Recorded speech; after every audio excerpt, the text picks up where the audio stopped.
All right, welcome back to Custom Journeys. Today we're doing part two of our interview with Andrew Baines. Andrew, thank you for sticking with us. Yeah, And yeah, thank you for sharing more of your life story, man. I'm sure. I hope there's going to be a lot of people there out there that are going to resonate, whose experiences are going to resonate with yours.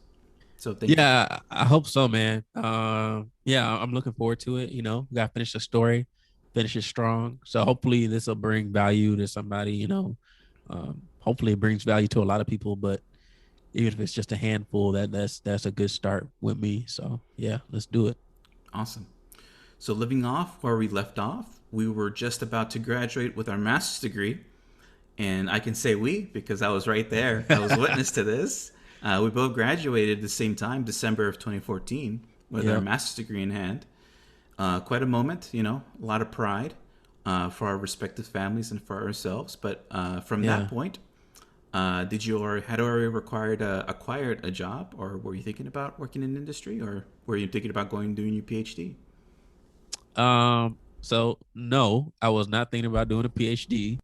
That same peer pressure that was effective as a master's student did not work for a PhD Mm-hmm. because it's a different level of commitment that you got to have. And I was like, yo, I don't care about this stuff and that much to do a PhD. So yeah, and plus I kind of felt like the skills that I gained were valuable, but in my heart of hearts, I knew I kind of wanted to try something different, at least a different application than what I would have done for a PhD. So I knew I didn't want to do a PhD. Um, Thankfully, like I said last time, I had an internship my first summer of grad school. If I had managed my time a little bit better, like it's when you do a master's degree, you have to write a thesis. Mm-hmm. Typically, there's some non-thesis options, but typically you write a Right. thesis, which is basically a short book about, hey, what did you do? Um, what problem did you solve? What applications, whatever.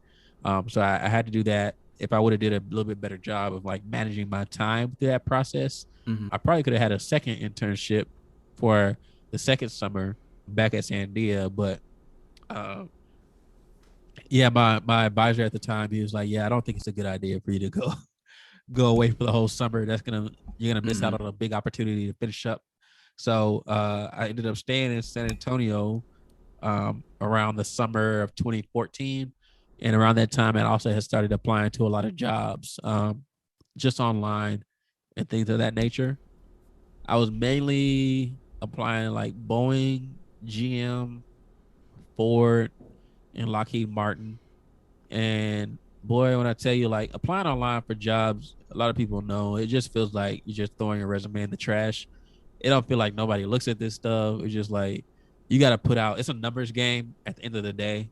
If you're applying online, that's why like networking is so critical and so crucial because you really could just bypass all this other stuff. If you're networking and you know people, a lot of times applying for a job is more so just a formality, just so like the employer kind of covers their butt and they're not like, yeah. So yeah, I was applying online to all these jobs. I didn't know anybody at these places. And I had talked last episode or last the part one of my interview, I mentioned Joe Bishop. I had worked with him during the internship, but I didn't want to necessarily work at Sandia. I wanted to kind of get industry, real world experience, quote unquote.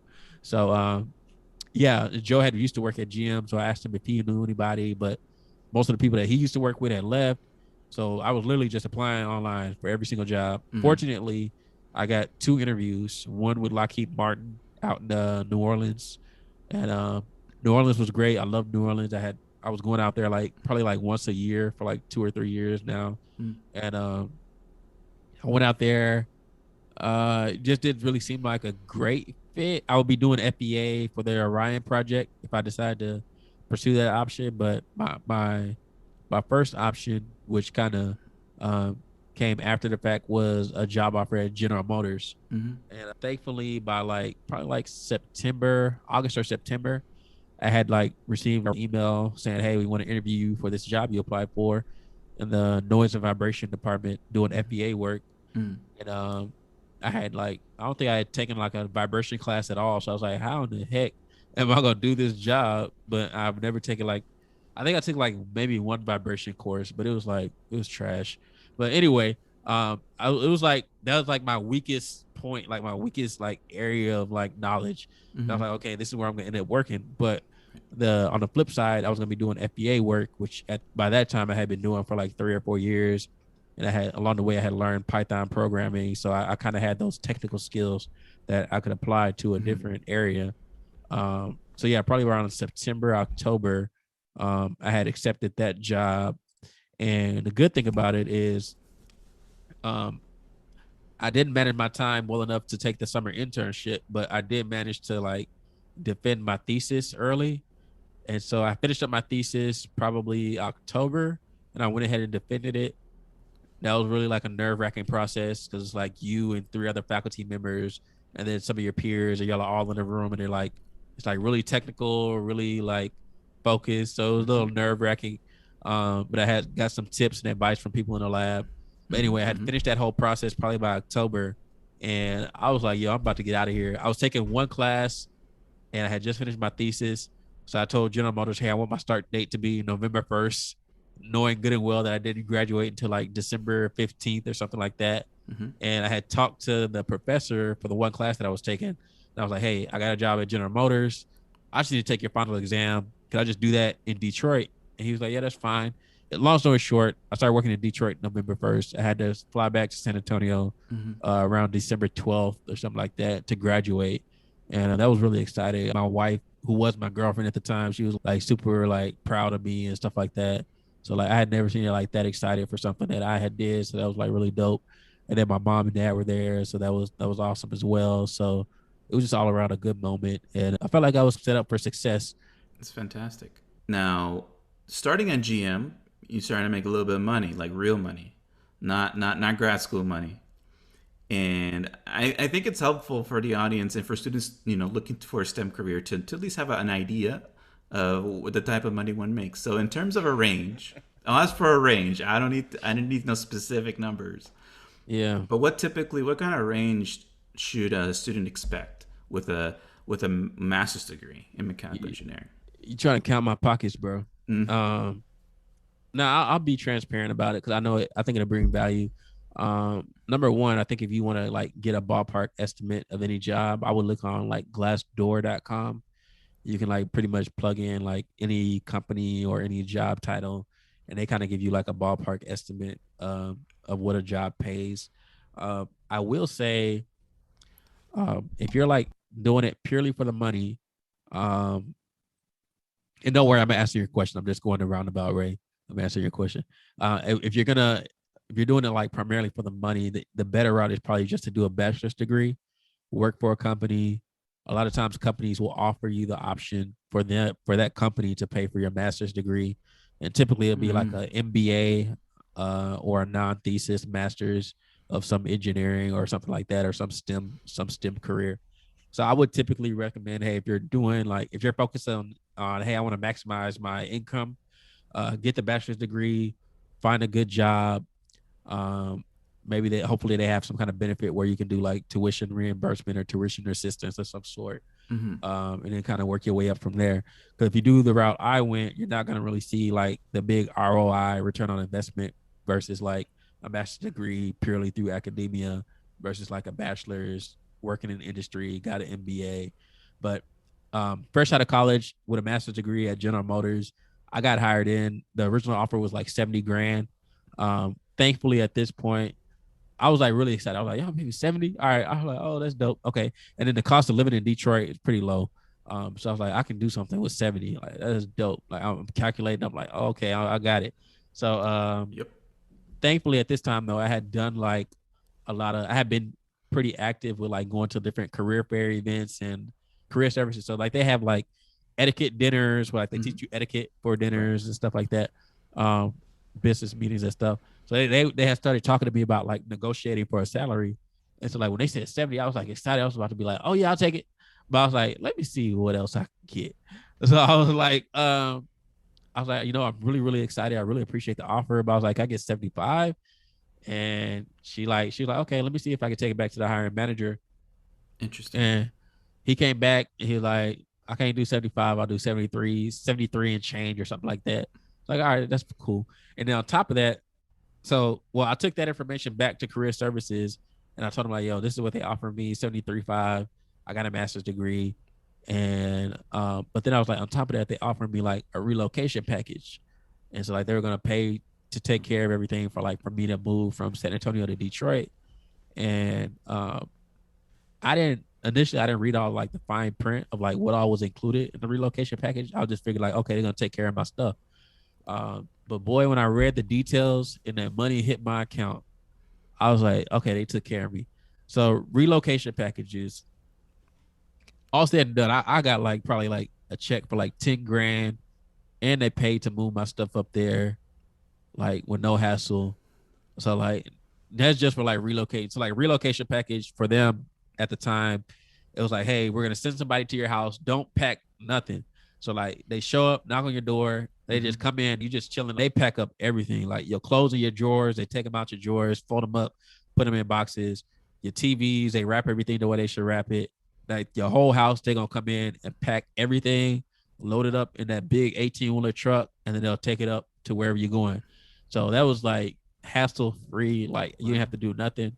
And then on the other side of the relocation, when you get to Detroit or when you get whatever you're going, Mm-hmm. Mm-hmm. um, they unpack everything for you. You tell them, hey, I want the bed right here, set up like this.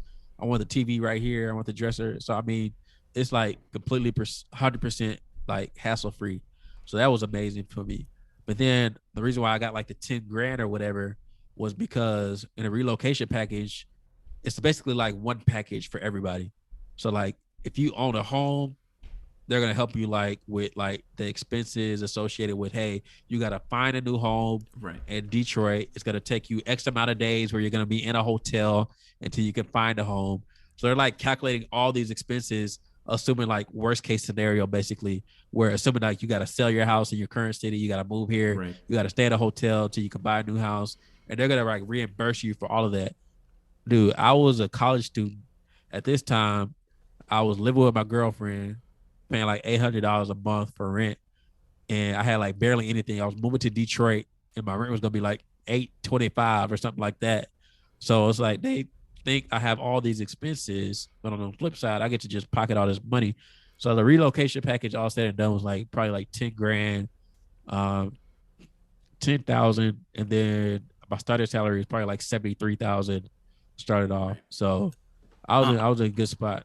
on top of all those services that they provided you for relocating, Yeah, so like the moving, and I'm that pretty sure wasn't it might included have in been the some ten other in the stuff. 10K. No, no, no. So 10K is like your first check is on like a card. It's not an actual check. They give you like Right. a payment card or something, almost like a debit card. It's like the 10 grand, and I might be rounding up. It might have been like 8 grand or 9 grand. I'll just say 10 grand. Mm-hmm. But yeah, all of that is just like on a card. You're like, okay, god dog, what am I gonna do with this? So They give you a 10K Visa gift card, pretty much. yeah, yeah, it's crazy being like 22 or 24 and you see that much money, you Right. see five figures hit your account at one time. It's like, bro, this is crazy. So that was a That's big awesome. blessing, man. And that's something that, and even like, not even if you're a graduate with a master's degree at any level, if you're looking for a job, that's relocation package is one question I would ask, Yeah, especially if you're definitely. moving out of a state, out of your home state. Yeah, I would definitely say that because on the flip side, like fast forward like 3 years later, when I left GM, I just like left. I didn't have like a relocation package anywhere, nothing like that. I was just like all the moving expenses I was gonna pay out of pocket. So I was like, dang, it would have been nice to have some kind of relocation package. But yeah, I would definitely recommend somebody if you're looking at a job for a particular employer, definitely check and see if they have a relocation package. Before you jump ahead to your the end of your time at GM, working at GM, wow. So that was something that you kind of set your goal towards early on, and so I like to connect to that. And now that you're at GM, what was your role? I know you specified it before, but what exactly were you doing? Yeah, so I got hired into the CAE group, computer aided engineering group. So basically, we did computer simulations, analyzing the car. It's a lot more efficient and cheaper to do it that way. You can change a lot of stuff on a computer model. So you can say, hey, I want to take this door off and see what happens if I run this problem, or I want to add more weight to the car and see what happens. So you can do a lot more, and it's a lot cheaper doing it that way versus making all those physical real world changes on the car. So I was part of the CAE group, Mm, and I was responsible for working on noise and vibration. So essentially, think of like you're driving your car, you hit a bump, a speed bump, a pothole, or anything like that. We want as a OEM, as a car manufacturer, we want to minimize that noise or that acoustic level response, like how loud that thud is, mhm, or that mhm, boom, or that vibration when you hit that bump. We want to try to minimize that because you, as a customer, you want to enjoy your car ride regardless of if you hit a bump or a pothole in the road. So that's kind of what I was responsible for. So I worked on like the 2017 Chevy Malibu, and then after that I did some work on trucks. So like the current generation Silverados and Tahoes and stuff. When I think about like why I ended up at GM, I think part of it was because, like I said, the technical skills that I had from college, like the Python and the Abacus, both of those were like two specific skills that they were looking for to add to their team or to complement their team. So I got a chance to do like some Python scripting and using Abacus, which wasn't widely used by their team at the time. There were a couple of guys on the team that used it, but they were looking to kind of increase the number of users and the applications for it. So I think that kind of set me up for success there. I got a chance to be on a couple of patents, so that was pretty dope. And yeah, it was a great experience. I worked in that group for probably like a year and a half. So you did a lot of. That's absolutely awesome. I love to do just a podcast on FEA stuff you did. So did you stay in one role in GM, or were you able to get promoted, move horizontally, vertically? A little bit of both. Um, yeah. So when I got hired, they were working on a rotational program for new hires. They recognized that, hey, we're hiring these new grads fresh out of college. They're entering into one job, but a lot of times they don't want to just stay at that one job. They want to move around within the company and like try different things. So why don't we develop this rotational program where right when they get hired in, they get to spend like 6 weeks or so rotating between working in a manufacturing facility or Mm-hmm. learning about design or learning about the business side of things or learning about CAE or whatever the case may be. So they had started, or they were just starting this. They called it track. So you're just starting this technical rotation program. So after I did that for like, I think it was like 6 weeks or 3 weeks, something like that. Um, so I decided to go from CAE working in noise and vibration, and then after that, my next stop was as a quality engineer working in the Detroit Hamtramck plant. It was really good, really cool environment, really dynamic. The people there were like really diverse and Okay. come from like all backgrounds, all walks of life. So I mean, I enjoyed working there for like I did that for like 6 months, and then after that, my next rotation was as a design release engineer, Mm-hmm. and that's pretty much like a you're kind of like a they call it like the CEO of your part. So like each design release engineer is responsible for a particular part. And so I was responsible for steering wheels and driver airbags on the Buick LaCrosse, the Cadillac Escalade, Cadillac XTS, and I think one or two other ones, but maybe one other one. But essentially, like I was responsible for like everything. So like basically, if something came, well, I was kind of like the manager of that part. So like if something came up in terms of like, hey, we just got some parts returned to us from a customer in New Mexico. Their steering wheel is like peeling off. The leather on their steering wheel is peeling off. I would have to like they would send the parts. The dealership would still send the parts back to us in Detroit, Mm-hmm. and we would review like the parts, the warranty parts that were turned in. So we would review those parts, and then we would tell like the suppliers, hey, like your steering wheel that you made, it looks like the stitching is messed up, Mm-hmm. or it looks like you didn't put enough glue under the leather on the steering wheel and stuff like that. And then so I had to. It was really cool because I got a chance to interact with like the validation aspect of it. So like overseeing like airbags getting deployed, driver airbags getting deployed. Um, got a chance to work a little bit with like the design part of it, like changing colors and features on the steering wheel. It was a lot of everything that really gave me like a behind the scenes look at like running a business, and that was really cool. And Interesting. it was demanding as heck at sometimes. But I remember like right when I started the role, it was like a big issue came up that we had to like resolve, and it felt like that took forever. But it was a really good experience, and I wouldn't take it back for anything. But I did that for I probably did that for like 6 to 8 months.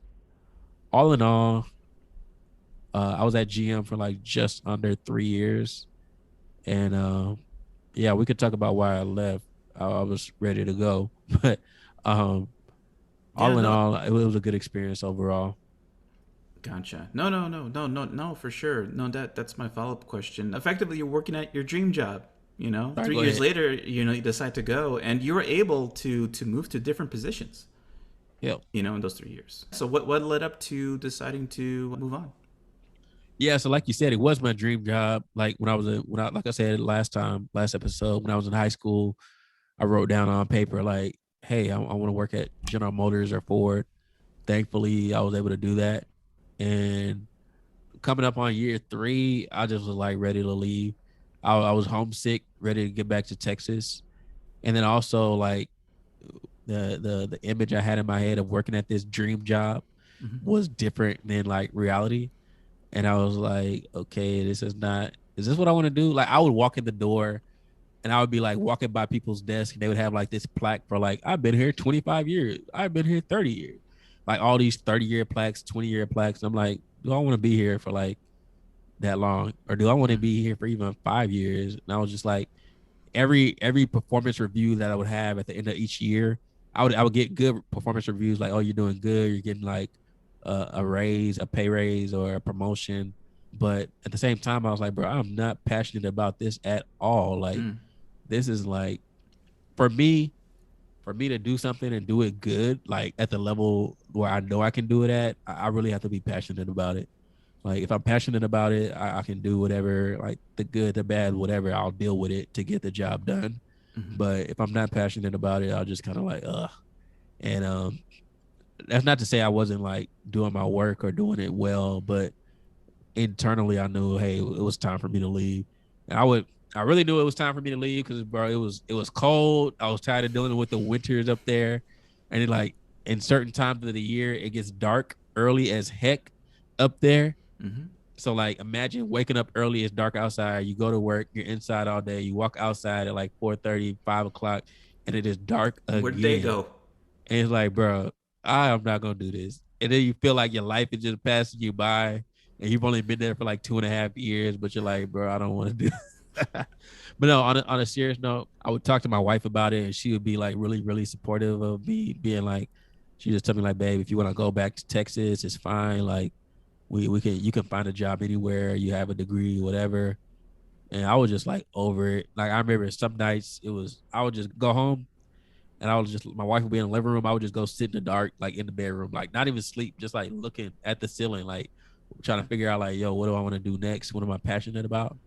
And I did. I was able to identify some stuff and pray about it and identify some stuff that I am passionate about and stuff that I do want to pursue. And that's kind of what led up to this podcast.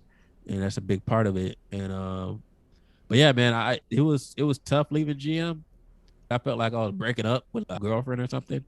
Like it was really tough. Especially knowing that like the people that I was leaving were like going to bat for me and they were encourage me and they would uplift me and try to help me proceed and work my way up the ladder at GM. But I just do for my own like mental health and my own like passion. Like it was time to go. So I was like, yo, I'm gonna give y'all 2 weeks and I'm out this joint. And that's it. The hardest part was probably passing up on those annual 5-figure bonus payouts that they used to have. Like every March, you'd probably get a check for like at least 10 grand because we were doing good as a company. If you were a good employee, and then if you're, it was like one other variable to the equation, but they would factor all those numbers in, then they would give you a payout from the profits or like whatever or a bonus, and it would be like typically around 9 or 10,000 every year for me. So yeah, that was hard, like leaving that amount of money. Can And to imagine. be honest, I left right after I got that check. So I was like, the checks came out like in March 1st or something like that. I left like March 15th of 2017. I was like, okay, we out. I bought a new car with my employee discount. I got my bonus check, and I was like, I'm gone. But overall, it was a great experience. Those are the reasons why I left. It wasn't necessarily anything to do with General Motors. It was more so me and what I know I needed from like a job. Hmm. Um, and that's really kind of since then. That's kind of my that pursuit of happiness is kind of like what I've been focused on, like doing things that's gonna fulfill me and doing things that's gonna like build my legacy, not in a vain way, but in a way of like, how can I help the world? How can I improve things and make things better? So that's been my focus since then. How to get more black and brown engineers to work at GM or equivalent.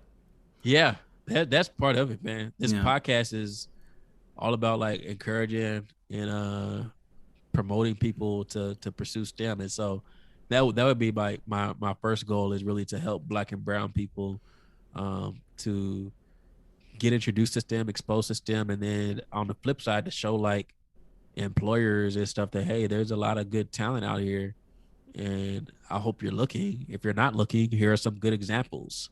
And I think some of it's a lot of work to be done all around on all ends of the problem. Yeah. But I think this podcast is one part of that solution, and so hopefully we can show some people the different opportunities out there. And like I said, hopefully we can encourage like the employers to look in certain communities, different programs they can start, different ways they can work with us Right. to help address the problem and the need. Right. They need talent, and we know where to find it. So that's what I'm hoping Whew. to help do. That's a slogan right there. Yeah. We know where to find it. So, no, I mean, thank you. First of all, thank you for sharing that story. I know that's very personal, and that was probably not easy decision to make, especially having a wife, starting a family, etc. Yeah. Um, wait, at this point, did you were you about to have your first child, or this later? No, that's Okay, okay, later. I'm jumping So ahead. My bad, my bad. yeah, so no, I was married, and thankfully, like if my wife didn't like support me, cause I really didn't have like a solid plan. We had both been applying for jobs, and like a lot of people thought they probably thought I was crazy as hell for leaving GM, especially like not having like all my ducks in a row. Hmm. But I just knew it was like I gotta move. But yeah, I remember in particular, like my wife worked with a guy who was a retiree from General Motors, and he was like, "Your husband's gonna leave GM?" And what? Like, it didn't matter what I was gonna do next. Like the fact that I was leaving because they're a good paying company. The cost of living in Detroit is low, and like I said, you get good bonuses, all that stuff like that. So like to pass that up is a little like from the outside looking in, it's kind of like, bro, like what are you doing? But on the flip side, to me, it's like, what's important to you? Like, okay, I can make six figures at some company, but if I feel crappy on the inside and I don't do something that I enjoy, like I don't want to live my life like that. So I was like, I'd rather live with like a little bit more purpose in what I'm doing. And I know a lot of people say your job is not who you are, but your job is a big part of what you do. Like you spend 1/3 of each day working at a particular job. So Right. if I'm gonna spend a third of my life at working at a place or building something, I want it to be something that I want to build, something that I want to do, and I wanted to leave a certain kind of impact on the world. So that's what I've been pursuing since I've left them. No, for sure, certainly. Happy to be part of one of those pursuits right Yeah. now. Uh, no, one takeaway I have from this conversation, from this part of this conversation, is it's okay to reassess, and it's very important to reassess your career, your career and also your personal life Yeah. as well. I think that's a healthy thing to do, and it's perfectly fine to question things and have some doubts, as long as the end of the day you don't beat yourself up, you know. So I mean, kudos to you to having the wherewithal to keep in mind what your career goals are and being open to having them change, and that's okay. Yeah. That's Yeah. perfectly fine. And as the more conversations we have, Andrew, with other folks, and we've had already a few uh, in the past, but more often than not, those career changes do happen. That's the common thing. The weird instance is when it doesn't happen, when you work at a job and that's it. And Yeah. the reality is, especially nowadays, there's no such thing as a career job or a job where you can stay until you retire. It's just not the Mm-hmm. case anymore. Thank you for sharing. I think there's going to be a lot of people that are going to feel the same way, or maybe find themselves in a similar position. Yeah. I All agree. right, so we're making the jump, man. Back to Texas, back to the warm, Yeah. Back to the dirty South. back to yep. So you decided to leave GM and come back to Texas. Now, after this, in the midst of making this decision, did you already have something in mind, a job in mind, in this transition? Yeah. So to be honest with you, I'll talk about me and my wife because at this time it was like a joint decision. Right. I was kind of like, okay, this is what we're gonna do. And she was like, all right, baby, I'm on board. Let's do it. My wife was like a lot closer to having a job lined up than me at that time. She's kind of worked at the YMCA in some fashion since like college. So she had like a couple of director level interviews lined up back here in Houston. And I was like, so she kind of had that figured out. I was kind of like, I don't really know what I'm gonna do. To be honest, I was really, really leaning towards becoming a teacher, like at a high school or a middle school or something. Really? But I was like, if I teach, I want to teach on like the highest level. Like I want to be a professor. So I was like, okay, what do we got to do if we're gonna do that? And like, what does it take to do that? So I started like weighing my risk, my rewards, and all that different stuff like that. And so I ended up just tutoring for a little while, like tutoring at C2 education, just tutoring like math and science. I was probably making like $25 an hour. So it was like a really big pay cut doing that. But it was enough to live. And plus when I worked in Detroit, I was making a lot of money. I was saving my money, investing my money, buying Netflix and Apple stock. That's where Smart. I decided to put my money. You put your money where you want to put it. But yeah, it was. I'm just saying that in case anybody like, I'm gonna go buy Netflix and Apple. I would. This is back in I 2014, mind you. So, Yeah. yeah, So I mean, it was yeah, a really good investment for me. yeah. And in addition to that, I saved a lot of money outside of that, and I had paid off all my student loan debt while in Detroit for those 3 years. So financially, we were good. Like if we had to live for a year on our own with no job, we could do that. Like we were straight.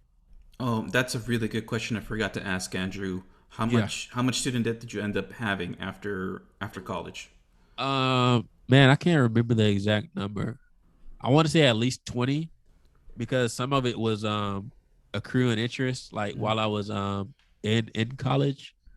Um I'll just say 20. I can't remember the exact number, but I Twenty think it was k. like 20K. Okay. Yeah. So I was able to pay that off. Then I probably had at least another 20 in Yeah. like in stocks. And then I Two, had some other money just saved up. two bonuses, and it was done. Yeah, yeah, yeah, yeah. So I mean, I was like I said, my rent was like $800, and like we had like my wife had a car which was paid off, and I had just bought a new car when I got out there. But yeah, we were pretty like conservative as far as like finances go, Okay. so we weren't like living reckless. But Gotcha. anyway, when we moved back to Houston, like I said, I was getting paid 25 as a tutor, Mm-hmm. and I started looking at Rice University because I'm like, I know I might want to do something back in academia. Mm-hmm. I enjoyed the research that I was doing previously. I did know I did not want to do FBA anymore. I felt like, hey, I've done all I can do with FBA, but I want to go back to academia and potentially become a professor. So yeah, I found a job that I'm at now currently, and it's pretty cool. I get to do like some really cool research on a cancer research project. It's more like biomedical engineering related. We study like biomechanics, like how people move, dealing with people who have cancer tumors in their pelvis called pelvic sarcoma. And a lot of times these people get a big chunk of their pelvis taken out when they have to remove the tumor. So a lot of times you don't necessarily know how they're going to walk after they get rehab and surgery. So our goal is to help design custom implants for these patients. Let's say somebody takes out a chunk of pelvis, we're going to give them a custom implant to put inside of them. And we try to predict how that patient is going to walk after they get rehab after their surgery. So that's kind of like Interesting. the two main aims of the project. So I get to do a lot of research on the project as well as like some administrative stuff. It's a unique position. It's kind of like a 5 year grant. So we got like one more year, maybe two. But so far so good. It's something that I really enjoy. But the biggest thing is that when I came back to Houston, I knew that I wanted to have some kind of impact on the youth in the city. Mm-hmm. Mm-hmm. when I was in college, I had the idea of like starting a nonprofit. And so the idea of the nonprofit was to give scholarships to high school students that went to the same high school that I graduated from. Fast forward like a couple of years, I founded a nonprofit with family and we started giving a scholarship. First scholarship we gave was like $1,000 to a kid named Chris. I think it was $1,000, maybe more. But anyway, I knew that was like a big component of what I wanted to do. I wanted to have some kind of outreach, some kind of big impact on like kids' lives. And I want to encourage them to pursue like higher education in STEM. And when I decided to leave Detroit, I knew that had to be like a big part of what I did. It took me a while to get to this point where now we're on a podcast, but that nonprofit I started was like the catalyst or like the seed planted that would kind of develop into this podcast. I view this podcast as a way of like reaching the youth. Hopefully in the future we could do like some scholarships and things of that nature. But at the bare minimum, hopefully we could just provide like a good representation for kids that have never seen a black engineer or don't know what engineering is or don't know about computer science or whatever. And they don't know about the different career options out there. So hopefully at the bare minimum, this podcast can expose those kids to the different opportunities out there. And then eventually I would love to like do some kind of scholarships and things of that nature. All of those things kind of factored into the decision to leave Detroit Mm-hmm, and mm-hmm. then have shaped my personal career goals moving forward as far as like what I'm looking to do. And so there's like a certain brand and theme of things that I'm trying to accomplish and do. And this podcast is one of them. So yeah.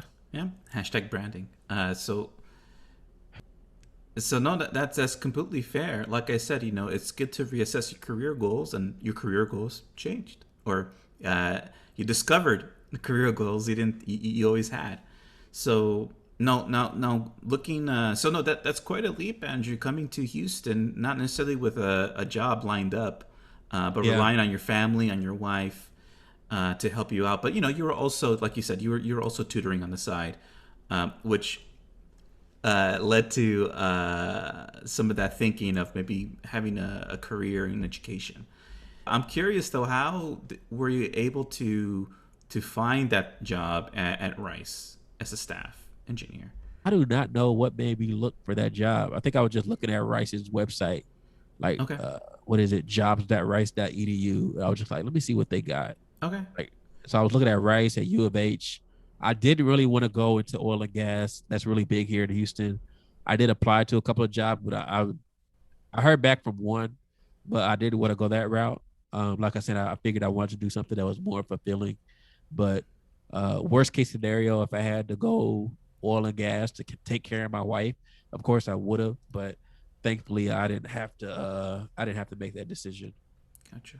So no, that's really the crux of the question. You looked at the HR portal at Rice, Yeah. and you knew from working at at UTSA as a research assistant, you knew that those if you just take a look, you probably find similar positions there. So that's something Yep. to keep in mind for people listening, is that it's not just industry jobs you can look for. You can look for research jobs at institutions, at national labs, and other government facilities. Yep. 100%. So yeah, don't broaden your net for sure. Yeah. Okay, now there's really two big questions I wanted to approach here as we close. First of all, you mentioned a lot of your decision making you did with your wife, you did with Jessica, Yeah. and during this time at Rice, up to now, you've had two beautiful children, Yep. and that's one point I wanted to hit. So I like for you to talk a little bit more about how that's involved in your life, how that involves in your decision making, and the pros and cons. Because a lot of people, one point of that that might hold them back from going to college is family responsibilities. Yeah. No, definitely. It's really big. So being a father and being a husband is something that's like really a huge part of my life, a huge part of who I am. Those are probably like my most important jobs, so to speak, making sure that they're okay. In terms of like your decision making process, it really gets altered once you have kids. So I would definitely recommend number one, married or not, definitely hold off on kids as long as you can. They're definitely a blessing, but at the same time, being realistic, they demand a lot. They require a lot, Right. especially if you're going to be like a really involved parent. If you're going to be the type of parent that you need to be for your kids, they're going to require a lot of attention. Right. So I would definitely recommend holding off on kids.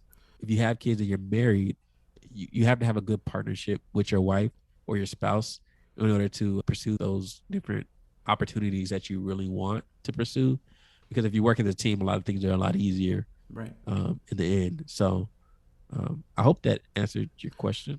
I'm not Yeah, no, sure. it wasn't really a question, just a comment. Like you to Yeah. talk on. You have that experience. You know, I haven't gotten my turn yet, but and I know that there are a lot of people out there that are want to continue or start their education, but you know they have kids, and that's one issue I hope we touch on in this podcast as well, and that is having accessibility of education for folks that you know have that responsibility in their lives. Yeah.